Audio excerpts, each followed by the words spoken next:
Hello everyone, in this video I am going to show you how you can apply flaming horns body effect in CapCut apps.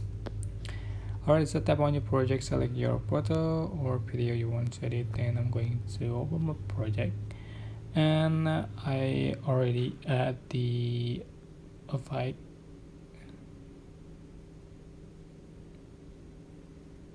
Alright, 3D zoom I have been added, and I'm just going to add the body effect, and in the trending you can find, just scroll down. So here's flaming horns, click on it and then click on it again to adjust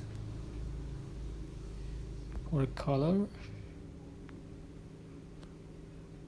and size and the particle density and the speed.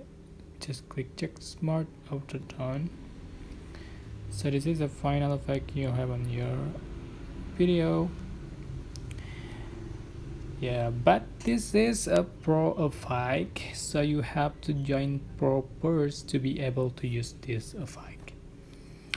And I hope this tutorial was helpful for you guys. Don't forget to like, comment, share, and also subscribe. Thank you so much for watching.